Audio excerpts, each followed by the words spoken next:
Hello, and welcome to Sideways. This week, we're talking about a subject that's particularly difficult for many of us, and especially so if you happen to be in recovery. Christmas. There we are. So, Christmas is coming. Yes. The goose is getting fat. Yes. Didn't you have a cat that you used to call Goose? I did have a cat I used to call Goose, yes. What's his real name? Ben. Why Goose? I can't remember why he actually ended up being called Goose. But it's not just Ben got called Goose, it was then used as a generic term for every cat. Right. That came Just around. cats? Just cats were called Okay. Goose. Anyway, so I thought we could talk about Christmas. I'd love to talk about Christmas. Because I see you've got your notes. I've actually got Christmas as one of my... Have you? Yes. You were preempting the possibility that I might want to talk about I Christmas. didn't know what you were going to talk about. Yeah. But it was something I wanted to talk about. So that's bizarre. Right. Oh, Christmas Bazaar. Christmas Bazaar. It sounds like we've sort of organised this, but We really haven't. We really haven't. No, if anybody was here watching us, they'd realise just how unorganised this is. disorganised. Disorganised. Yeah. Yeah. What's the Okay. difference? What's the difference? I don't know. Don't know. Letters. So, yeah, I thought we should talk about Christmas. A, because it's the middle of November. Yeah. And it's kind of getting towards that time of year. And B, because I imagine, well, I know because we've spoken about it before, but I imagine that Christmas presents its own issues for people who struggle with alcohol. Oh, yeah, very much so. It's one of those times of the year where people have been coming to groups for a while, for example. We advise them to make sure they sort of up their meetings if they can, as much as they can. Right. And we keep an eye on each other because we know, having run these meetings for some time, over the years, I always see Christmas where the lapse ratio seems to soar. Right. And it's one of those that if you can be mindful about it well in advance, you can do something about it. I remember you saying to me once, a long time ago, that when you are drinking, when you're still in the midst of your addiction, that Christmas had a particular allure because it was kind of the one time of the year where you felt normal because everyone else was doing exactly what you were doing. You're exactly right. And if you like, I'm going to pass these notes across. You know, like on Countdown, when they say, "Look, see how I did it. See, look, fitting in with others drinking excesses." So they do that on Countdown? And they pass it across. Oh, yeah, so this is how I've got to the number. Oh, yeah, right. If they got it the same way, they have to prove it. Yeah, nice. So I've got to the same point about Christmas. It was always something. Everyone else caught up at that point. I remember thinking, which is good because other people at Christmas are having a drink with their Christmas breakfast, you know, a bit of Bucks Fizz or something like that. Right, yeah. And I'd been doing that all year round anyway. Not Bucks Fizz, but vodka mainly. Vodka. No orange juice. No orange juice. No. Well, if our Christmas day, I'll perhaps treat myself to a bit of orange juice. Yeah. And also I'll pour it into a glass, right? Which rather than straight out the bottle, I thought it was very much the festive thing to do. Actually, that reminds me of you telling me. I remember one year you told me what you'd had for your Christmas dinner. Do you remember that? I do. If we're thinking about the same one, where I had baked beans on toast, that is indicative of where. That was actually quite good, wasn't it, for an alcoholic? It was quite good to heat something up. Yeah, it really was. But Yeah. I think that's a great illustration as to where the isolation comes when you're getting towards the. You've either got to do something about your addiction problem or you're going to end up dying. And I think things like that, being alone on Christmas Day, when no one wanted to know me, I didn't want to know anyone else.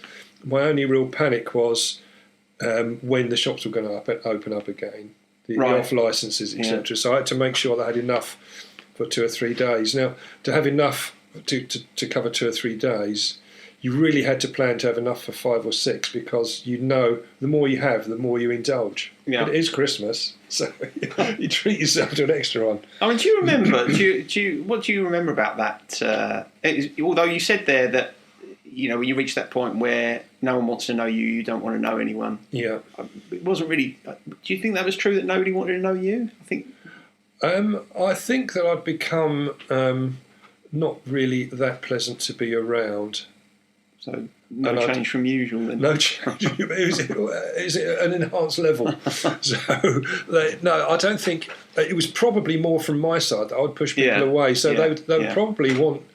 They'd probably tried during the year to try and organise something, and I'd said no. I was either doing something else or come up with or just let people down. Mm-hmm. You know, when I was supposed to be going somewhere, I just didn't go. Do you remember how you felt that day when you were having your beans on toast? No, not really.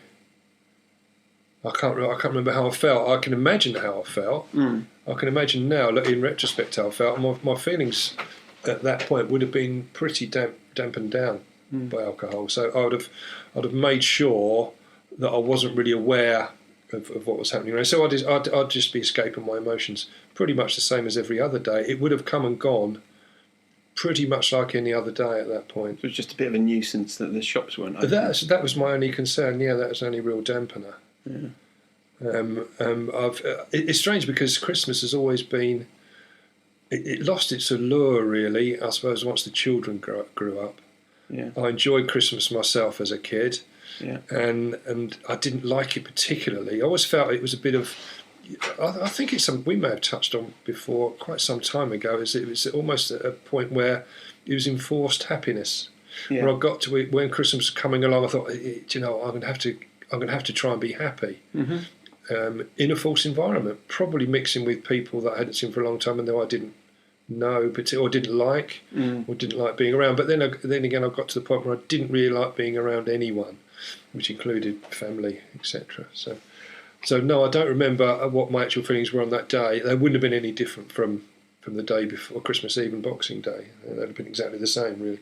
Yeah, but you'd be just getting stuck into some extra... Yeah, it would. Yes, I'd have probably had to up my medication a little bit. Yes. Well, we used to, every year, we used to go to France, didn't we? And we did. And fill the car up, whoever's car we took, we used to fill it up with beer from the French supermarket. We did. And you were passing me your notes again. Well, I was just looking because... I put down there for France trip, or trips to France, because I think... When did we go? Was it once a year? Or we used to go every year, didn't we? You used to have a day. Yeah, but was it just once a year, or did we go more? Did we go during the year as well? Well, we may have done, but that was certainly our annual outing. We'd go to France one day and we'd have a day Christmas shopping the next day, where neither of us would really buy anything, but we'd just go in the pub. Go into the pub, yeah. Which I probably orchestrated that, I'd imagine. I would have been very enthusiastic about that. We used to go with a list, didn't you? Yes. And there always used to be a sugar mouse on it. There was. And yes. I didn't go with a list. And we'd usually get there about sort of 9 o'clock when the shop's open. Yeah. And then we'd meet in the pub about, 11:30. Yes. 12. Yeah. And usually neither of us had bought anything. No. And that would pretty much set the tone for the rest of the day. It would, yeah. I think to me it was more of a day out having a drink with my mate rather than Christmas shopping, really. Yeah. I think going around in the shops in the morning, I would have made some sort of list if I saw something as an idea, and then potentially in the afternoon, after we'd had a few drinks, I'd go and buy it, but it didn't always work out that way. But there was one thing I just got to tell you. When I was making these notes about Christmas, it reminded me of the story. I'm not sure if we'd spoken about it before, as when I bought some alcohol for someone. No. Oh, right, okay. I don't think we've spoken about it. Okay, it was when I was in the madness, and for my brother, I bought him some... I might have even bought it in France, actually, but we bought it. It was like a little box of beer with like a nice little glass with it. Used to go with it. I think I remember. Yeah, there was some Belgian beers. I do. I remember that. It would have been some Belgian beer, and I remember taking it home and having alcohol in the house to an alcoholic. It's really tricky. So I thought, what I'd do, I'd wrap it up. I'd put it in the loft so it'd be out of sight, out of mind. Okay. Yeah. And I got it back down and drank it. I was feeling particularly in need of perhaps something rather light, rather than spirit. I thought, I'll have a beer, and the shops were closed. It would have been about probably 2-3 o'clock in the morning. Right. So I clambered up in the loft, unwrapped it, drank all the beer, and got in some socks. How long had it been in the loft before you caved? It would have been it would have been a little while, because it would probably been 2 or 3 weeks probably But it started to call me, and I think every alcoholic would tell you, if there's alcohol in the house, it will talk to you, it'll call you. It knows where it is, and it will shout out to you to come. You didn't have any other beers or anything in the house? No, you had to go into the loft and unwrap a wrapped Christmas present? I did. Yeah. And I didn't think much about it at the time. On reflection, it seems a pretty silly thing to do, but it made a lot of sense at the time. Sure. I kind of think back to it now, I was probably the same, but you certainly went at that sort of French beer run with gusto. I did, yes. And we used to have a trolley each, didn't we? Yeah. And you never had any difficulty filling yours up at all, did you? In fact, no. There were some years where it was actually quite difficult to get everything back in the car. It was, and I think that what actually happened after you and I used to go once a year, I know when I sort of got into a relationship with a girl who also liked drinking quite a lot, and that would be that trip to Christmas. We'd do that one again in February, and again perhaps in April. So we was going over 4 or 5 times a year, filling the car to the hilt, and then drinking through it, and then going again. It was a bizarre way of behaving, but it served a purpose. Mm-hmm. So. On your extensive notes there, what else have you got about Christmas then? Well, the biggest worry for me at Christmas, and to a certain extent, you might be able to help me out on this, as to why it still happens to me, because it hasn't really subsided in recovery, was the worry I always had and still have about the presents I'm buying are not good enough for the people that are going to receive them. It still worries me. I don't know if there's any input you could have on that as to why from a psychotherapeutic angle, why would I be thinking that? Is there an answer to that? Well, I mean, when you say you worry that the present's not going to be good enough, presumably you mean you're worried that the person that you're buying for is going to be disappointed? Yes. Well, so you're kind of worried that something that you've done is going to be disappointing. That's about your sense of yourself, isn't it? I'm hoping you'll tell me. I don't know. I don't understand why it is, but it happens every year. Well, does that sort of same feeling happen in any other aspect of life? I'm always better at... They always say it's better to give than to receive. I'm much better at receiving gifts than giving them. Not from a... You're better at receiving them? Yeah, I am. That's interesting. I receive gifts because I'm always really grateful. And you're very greedy. And very greedy. No, it's not. There's nothing to do with the fact, just give me loads and I don't want to spend any money out. Right. I would say that it's whatever gift I'm given, I receive it and I'm really happy and really grateful for it. But giving them out, I always feel that I'm letting that person down. I haven't really either thought about it enough, or I haven't taken into account what they really want. I've perhaps panic bought it. Or like sort of 4 bottles of beer in a fancy glass that you put in the loft. Yeah, I mean, that didn't worry me particularly at that stage, but certainly it did worry me that the socks I gave them in replacement weren't going to be up to scratch. I'm wondering if in terms of that kind of worrying about the presents you're giving. Yeah. I mean, it might be a kind of obvious thing, but it kind of feels as if it's an extension of you. You're worried about being a disappointment. I wonder if you worry about being a disappointment. Yeah, I think I do. Right. So I think I do. I mean, that has subsided perhaps in recovery, but that was a factor that always stayed with me during my darkest moments. That was uppermost in my mind, and there is still a bit of that hanging over. So if there is a bit of that hanging over, then it would make sense, wouldn't it, that it would come out at a time like Christmas, when you're giving something to someone and you're wanting them to understand or to feel that you value them and you care about them, and you're worried that that gift might not land properly and they might not think that. Yeah, I think doesn't everyone feel that?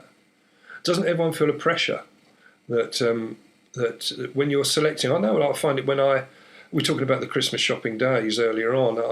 I still find when I'm looking around for Christmas presents for someone in particular, I can spend days looking and discounting things. Right. Before I'd get to somewhere even close to being reasonably happy with. But I still worry when I'm wrapping it up. I worry when I'm delivering it. It's even worse if I'm there with them when they open it. So would that include the gingerbread bath bomb that you gave me? I was happy that I wasn't going to be there when you. Was I when I you think you unwrapped were it? here I when may have I been. unwrapped it. Yeah, that's quite jokey. I was quite happy with that selection. I think it fitted perfectly. So I'm assuming that your worry is more about gifts that you give maybe to your children. Yes. Yeah. Yes. Who else do you worry about? I think pretty much everyone I give a gift to. I mean, the gingerbread bath bomb was quite, it made me laugh. I still haven't when used it. When I bought it. No, I saw it upstairs earlier on. Yes, yeah. I did. When I saw it, I thought that's an ideal present. I was quite happy with that. Yeah. But it was quite rare. Well, I knew you'd receive it in the correct manner, but it's very rare that I ever pick something up in a shop or looking online. I think, that's exactly right for that person. But I suppose with other people then that you're giving gifts to, you're perhaps, there's inevitably some of your past is coming into your consciousness, isn't it? I don't know why it is there. It may be I think it was probably there before my alcoholism started and flourished, and it's still there in recovery. I don't know. I think that fear, when we give gifts, I think it is about us feeling, so you give a gift and what you're talking about here is an underlying question. I wonder if that gift's good enough, right? Yes. And what I'm suggesting to you is we could dispense with the gift and we could say, well, forget the gift. Your subtext perhaps is, I wonder if I'm good enough. Do you think that's true? I mean, it's not something I thought about. I was hoping you'd come up with some sort of answer because it's never. I just have. Well, yeah. I mean, I've got to think about that to see whether. I mean, I can't tell you that's what's happening. No. But I would say that's probably worth considering.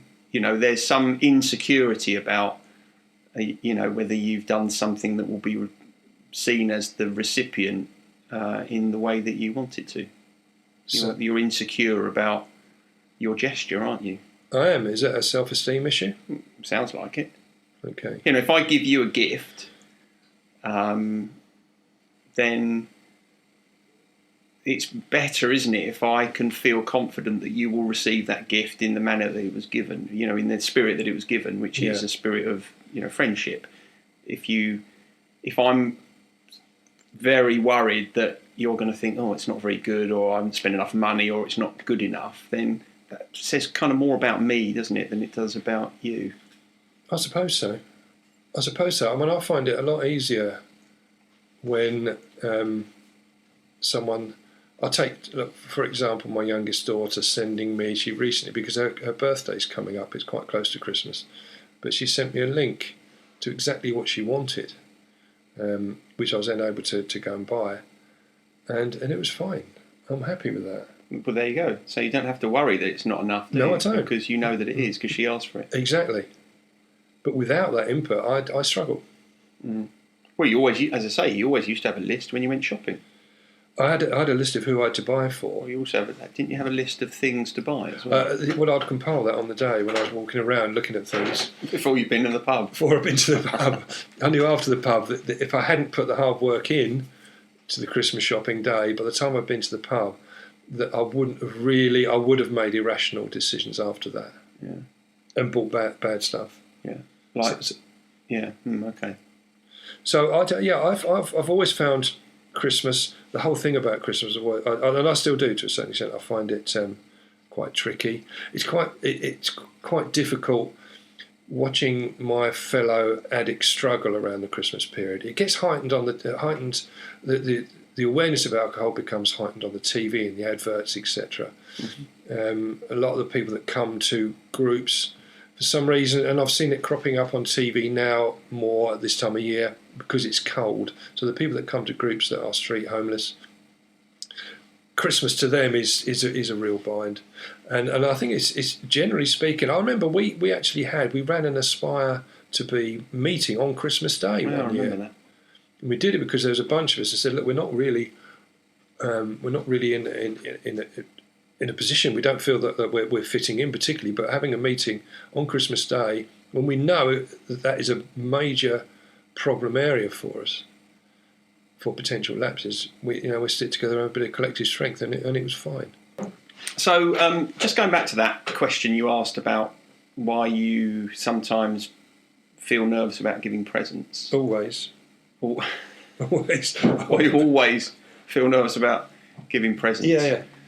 And we've been having a chat, haven't we, also about, you'd said, well, what can I do about that? And I said, well, be aware of it. And it reminds me of something a client of mine once said to me, who was also a recovering alcoholic, and he'd been in recovery for about 10 years.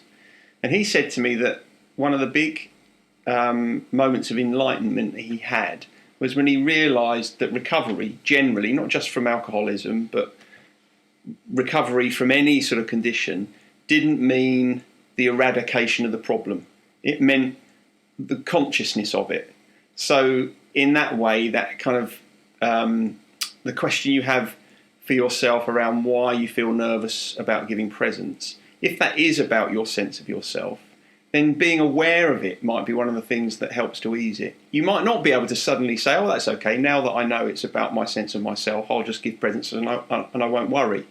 But knowing that that's what's going on there might make it easier for you to deal with. Does that make sense? It does make sense, and it's always nice to have some sort of handle on that. And I've always wondered how many people or other people have that issue. Whether it is about, I don't think it's linked to my to my alcohol problems in the past, because it's still here now. No, although addiction won't have had a positive impact on your self-esteem. It wouldn't have helped it out, that's for sure. I mean, I worry about giving presents. I don't worry about giving presents to you, but I sometimes worry about giving presents. But I haven't ever given you a gingerbread bath bomb, as far as I can. I think jokey presents are great because they're taken. Yeah. I think in the manner they're expected. If you're trying to buy a serious present, I've often found buying for a girlfriend, especially if it's a girlfriend I hadn't known long. Yeah. Buying a present for them, that used to worry me tremendously. Yeah, well, quite rightly so. If you're buying, especially if you're trying to buy a bit of jewellery, really tough to find. To I think you've got to know someone quite a long time before you buy such a. Well, you know what the answer to that intimate is. present, really. Don't do it. Correct. Yeah. Although, just thinking, I remember you also bought me, I think it was for my birthday actually, a family of small rubber ducks for my bath. Do you remember that? I do remember that, yeah. I still use those. They used to flash when I first had them, but they don't now, so, nothing lasts. Well, they don't know, they weren't very expensive, so it's... You do surprise me. They're not rechargeable ducks. I just wanted to ask you one thing before we finish. Sure. We've talked a lot about Christmas, but what about New Year? Because that, if anything, that's thought of as an even boozier time, isn't it, than it is. Christmas itself? It is. Again, looking back, you can look at it from the two angles of where my condition was reasonably controlled in the early days. Again, New Year's Eve was just brilliant because everyone would drink an awful lot more. And if I did get completely drunk, completely ruined, people didn't seem to worry that much because there's so much carnage around them, and everyone else was overindulging. Yeah. It just, and so everyone on like January the 1st had a hangover. I would have just carried on, and January the 2nd, and then right throughout the year. So it was there was a brief respite from people looking down their noses at you, and that was particularly heightened on New Year's Eve. But I think now I look at it and I see there's real problems around it. We certainly have people come to groups, and we always encourage people to come along to our groups as they're approaching their detox. So they're still drinking, and a lot of them will be cutting down. But we get this weird period where people are coming along and they defer making decisions about their drink until after Christmas. Right, so I'm going to stop in January, that sort of thing. Exactly, yeah. It's almost like a New Year's resolution, but it's not really a resolution to give up. It's a resolution to not want to give up now.